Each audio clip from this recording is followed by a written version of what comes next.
Bien, pues ya estamos aquí una vez más en el Café La Selva. Miren, por aquí anda el tienito hermoso, precioso y bello con nosotros. Estamos platicando sobre el día de ritual que se lleva a cabo sobre la celebración del Día de la Madre. Bien, aquí en este punto nosotros nos queremos basar nuestro pensamiento en un libro que se llama La Madre Santa y la Virgen Sacra. Exacto. De Miguel Chillán. Miguel Chillán, en donde se plantean justamente estos dos arquetipos, cómo impactan en nuestra sociedad moderna y cuál es su fundamento de relaciones simbólicas y materiales desde la antigüedad. Entonces, observamos varios aspectos. Debemos de confesarte que si tú eres un acérrimo celebrador del Día de la Madre, que si tú eres devoto del Día de la Madre, que si tú te planteas a ti mismo como una santa a tu madre, a tu propia madre, no que no lo seas, sino que entonces formas parte del arquetipo de la idealización del hijo con la devoción a la madre, es decir, del patriarcado. Tú eres un promotor o promotora del patriarcado. Si tú eres una mamá, aunque seas feminista, estás promoviendo el patriarcado si celebras el Día de la Madre. Si tú eres una persona aparentemente libertaria y con un pensamiento divergente al establecido, al preestablecido, y te tengo que decir que de cualquier manera, si celebras el Día de la Madre, si ves que la madre se le debe de tener por ser madre una devoción, entonces estás promoviendo la condición que nos impone el patriarcado capitalista. El capitalismo en sí no necesariamente debe de ser patriarcal. Sin embargo, lo que sí decimos es que el patriarcado se vale del capitalismo para imponer su hegemonía. En algún momento dado, si podemos concebir, como dicen los antropólogos, unidades y sociedades matriarcales y matrilineales, tendríamos que decir que también es otra forma de gobierno y de control y de imposición sobre las personas. De otro género, sí. ¿Se dan cuenta? Entonces nosotros lo que tenemos que hacer y lo que queremos hacer es denunciar que esto es así porque nosotros promovemos la igualdad, sí. La equidad entre personas, entre géneros, que ninguno es por arriba de nadie más. Ningún maestro está por arriba de ningún alumno por el hecho de conocer. Ningún personaje está por arriba de ningún otro personaje solo por tener algún atavío, alguna caracterización, responder a algún arquetipo por encima de otro sujeto o sujeta o sujete. Entonces, para nosotros, o nosotres, el Día de la Madre promueve estos valores patriarcales, capitalistas. Y les vamos a tratar de explicar en brevedad por qué. Entonces, entremos de lleno y bienvenidas y bienvenides a todos. Exacto. Bien, ¿quieres empezar con tu poema? Por supuesto. Les voy a compartir un poema en breve. Ay, déjame ver si lo encuentro. Es un poema en prosa que es precisamente para este día, muy atinado. Esto es así. Madre, hoy tocaría felicitarte porque eres madre. Sin embargo, yo no voy a felicitarte solo porque sea convenido dedicar un día a felicitarte y a observar lo que eres de manera enaltecida, vanagloriada o santificada, para que después permanezca como algo que dejó de ser relevante y que expira al crepúsculo del día de hoy, excusándonos el resto del año. Lamento que puedas pensar que en tu día no te canté serenata, no te llevé flores, No compartí la tarde invitándote la comida de las dos. No estuve hoy a tu lado para que recargues tu caminar en mi brazo. Lamento que creas que si no te felicito con la palabra no te expreso gratitud, pero no voy a conceder dedicarte un día a decir cosas vacías y bellas para ti, cuando son los actos los que realmente hablan de un amor incondicional. Porque estoy contigo cuando entristeces, cuando ríes, cuando enfermas, y aunque a veces soy un fantasma que recibe tus quejas, estoy ahí. Los hijos no escogemos madre y las madres no escogen hijos. Te diré te amo, no por ser hoy el día que tú crees apropiado para dedicarlo, sino porque esa palabra es la manera verbal que más se acerca a explicar el sentimiento inconmensurable de lo que compartir parte de mi vida contigo significa.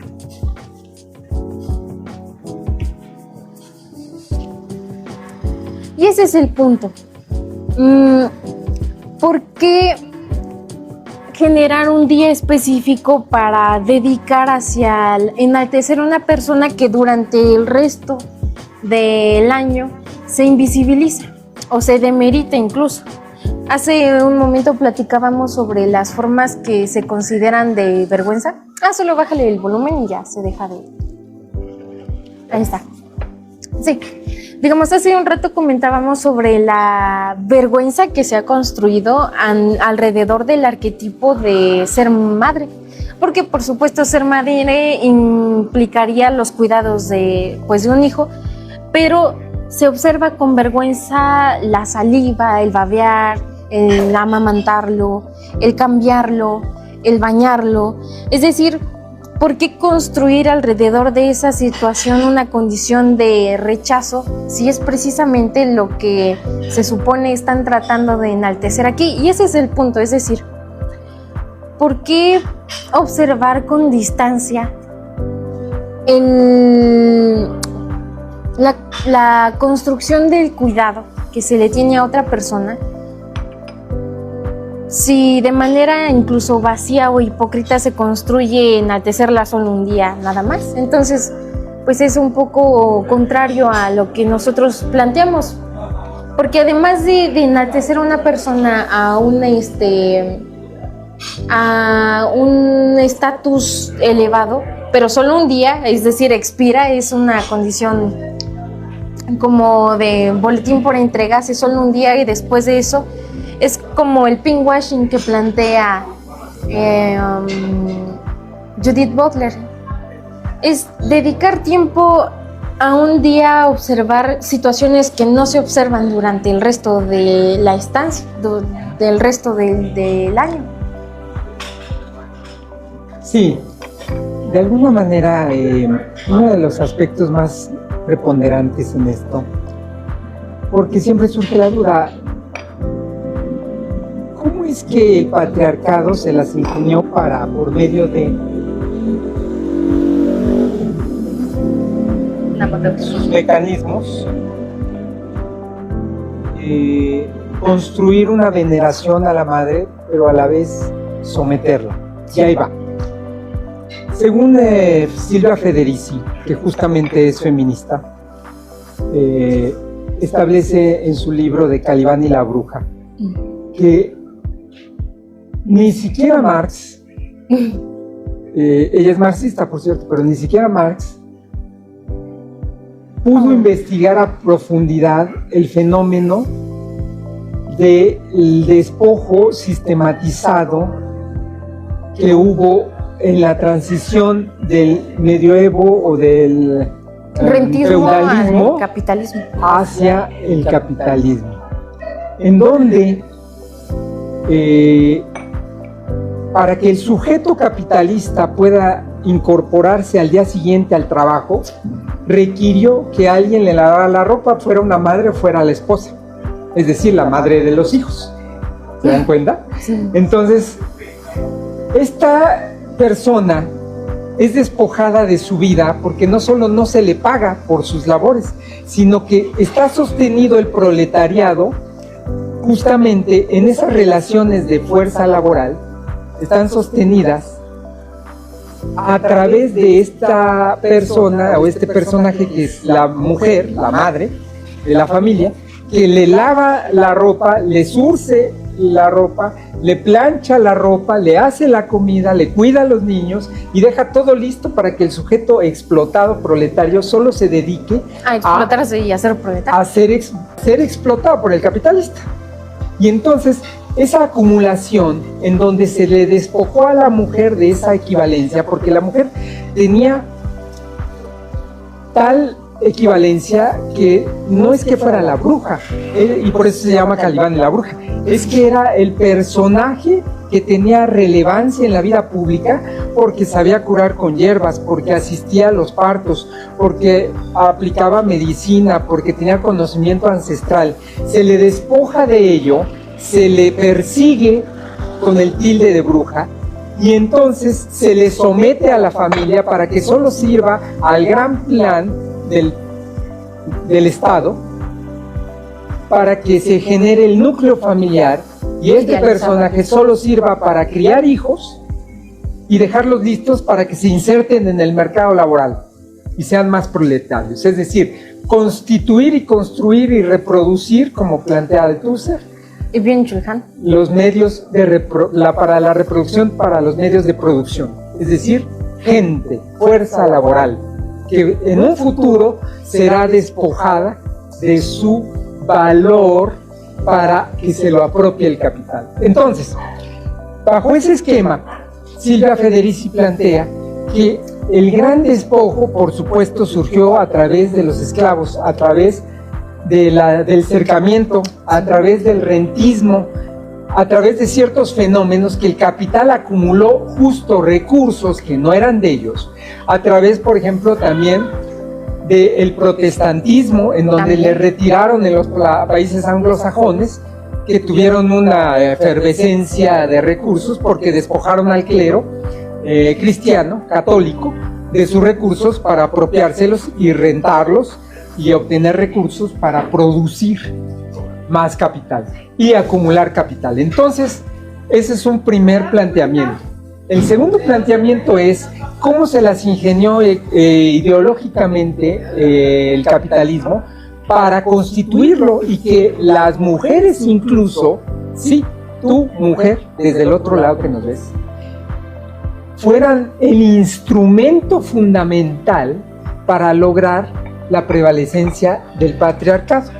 Es que las mujeres aceptaran su rol de madre venerada una vez al día en la religión como la madre de Cristo, pero por supuesto estamos hablando de las religiones judeocristianas, que son las que nos ocupan a través de los mecanismos occidentalizados, en donde tenemos, por un lado, que nuestro Dios Padre es absoluto.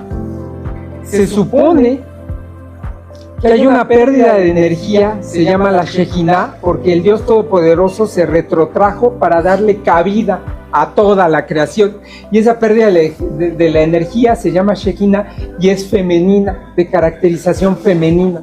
Entonces, cuando se vuelva al homeóstato a restablecer, digamos, esa especie de condición equilibrada, esa pérdida de energía que se llama Shejinah hasta que se reintegre, mientras se estará en una especie de búsqueda de ese homeóstato, de ese equilibrio.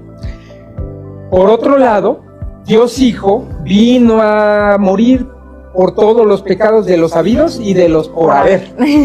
Pero, fíjense nada más, ese es Dios también, es Dios Padre, Dios Hijo y el Espíritu Santo. Porque la madre solo es la gran madre iglesia, ¿se dan cuenta?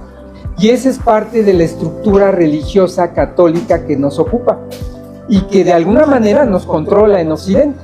Y es precisamente que no forma parte de la madre como sujeto de ese ámbito.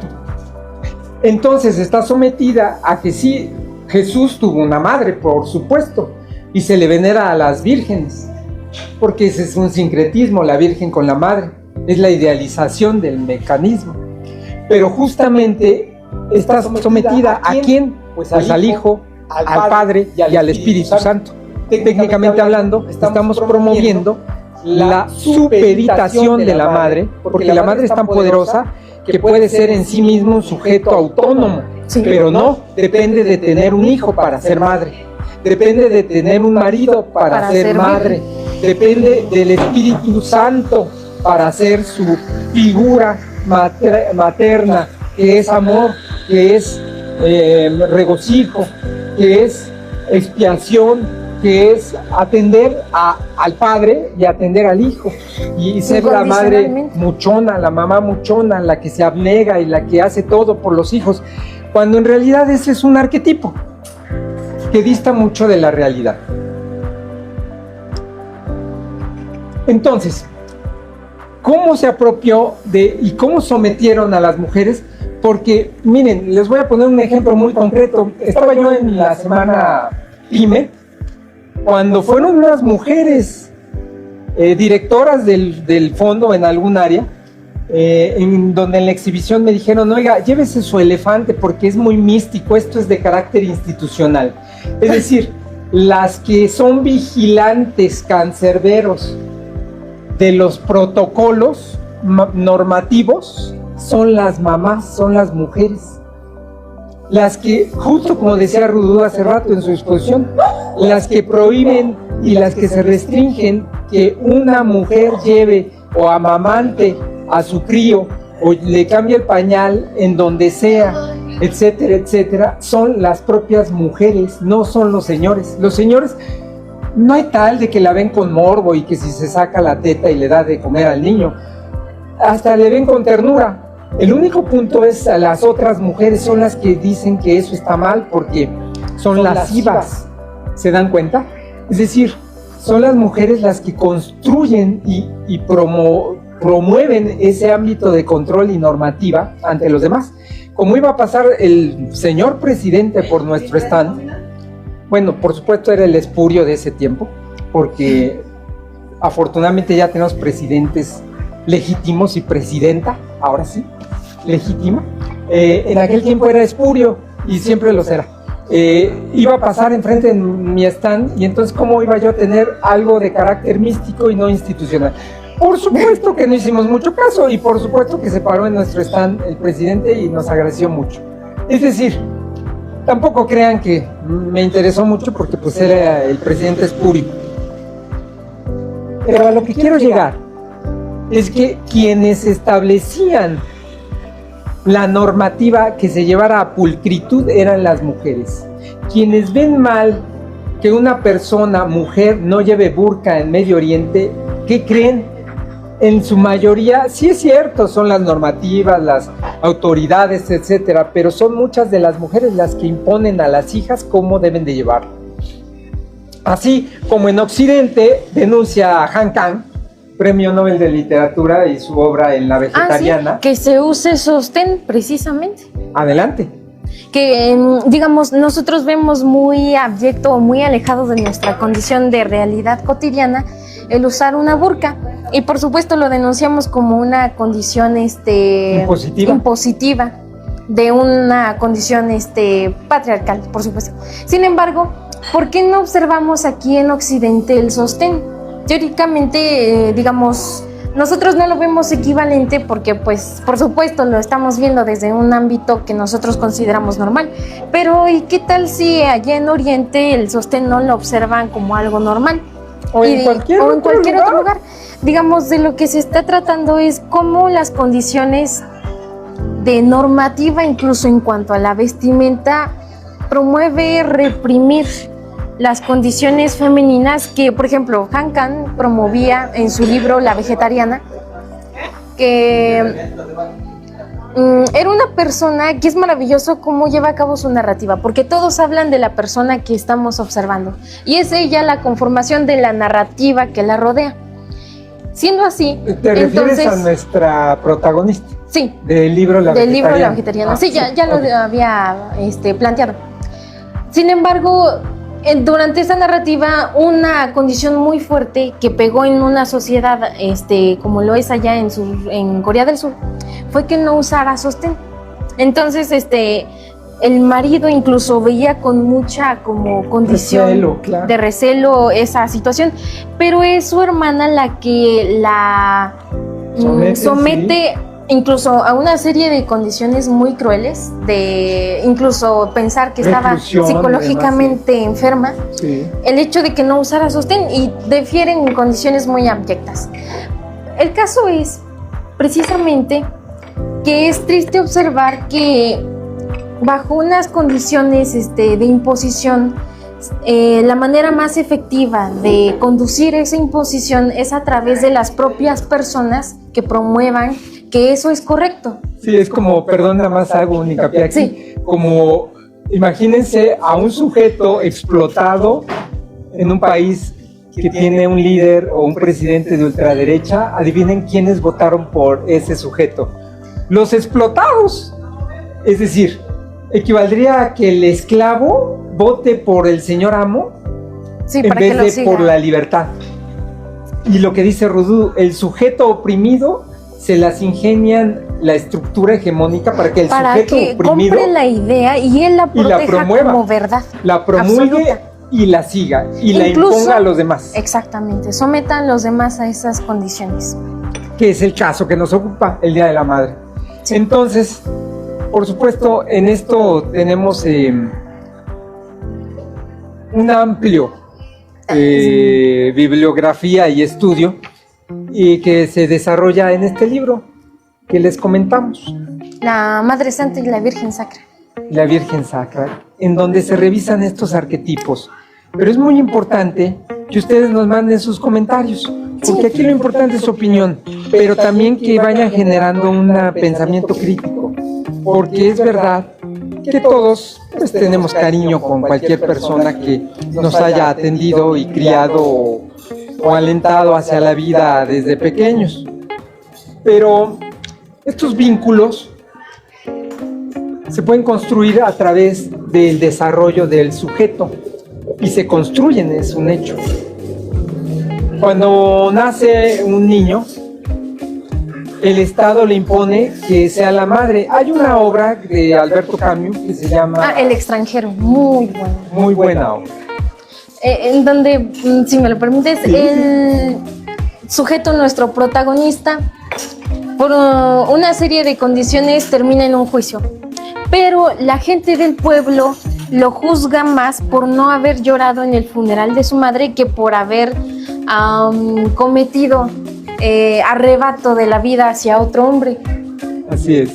Entonces, de alguna manera es muy amplio el corolario y el referente bibliográfico sobre estos temas de la madre y cómo se construyen estos arquetipos. Pero están tan profundos. No olvidemos que, por ejemplo, aquí en México, anterior a la colonia existía y de hecho existe ese sincretismo y así es como logran los colonizadores ideológicamente controlar a los nativos, en donde identifican a la Virgen de Guadalupe con la la Coatlicue, perdón, la madre, La Coatlicue.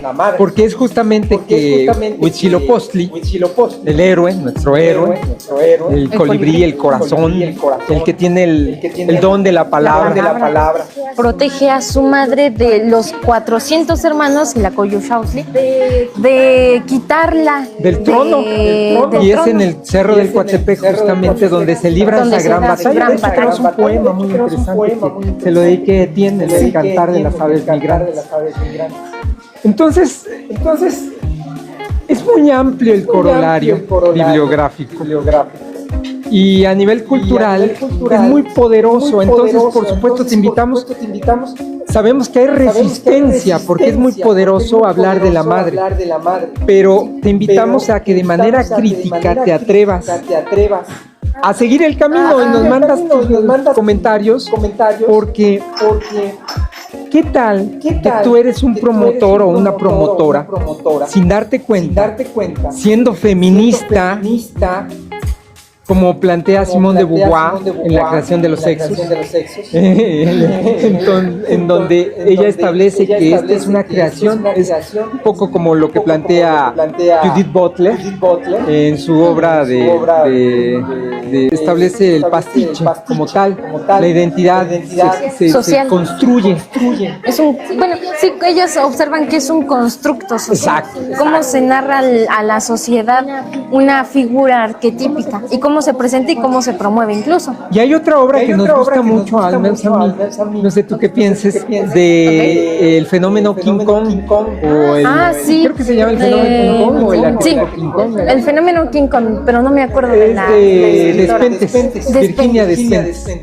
Sí, en donde ella promueve que la mujer en sí misma, sin necesidad de ser atada a otras figuras, incluso despectivas de su persona, puede generar riqueza a partir de su emancipación y su autonomía sexual. Y el control de su sexo. Habla de que ella fue violada y luego ella se prostituyó.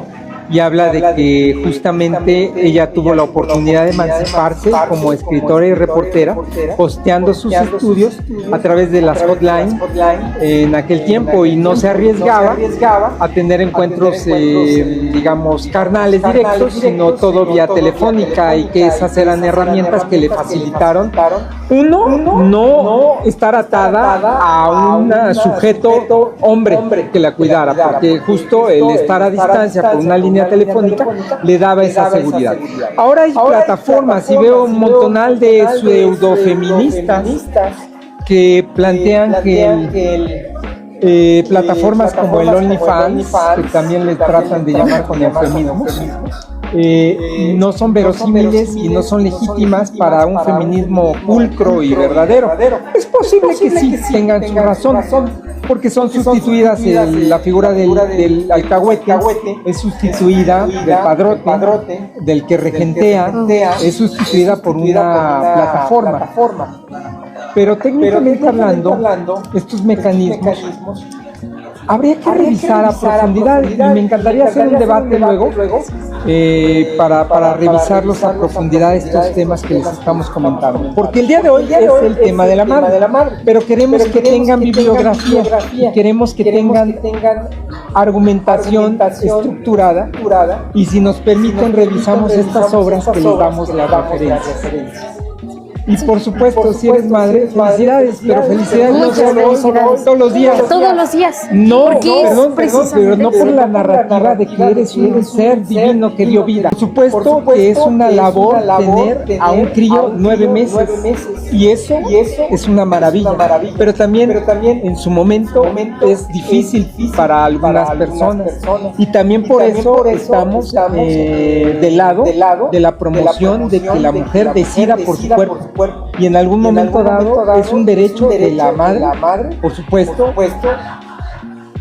de renunciar a su crío si en algún momento dado es producto de una vejación, es un acto que no fuera consentido, ¿se dan cuenta? Entonces todo esto son temas muy duros, muy intensos. Y por eso decimos, si tú eres alguien que está de alguna manera relacionado, felicidades, pero felicidades toda tu vida.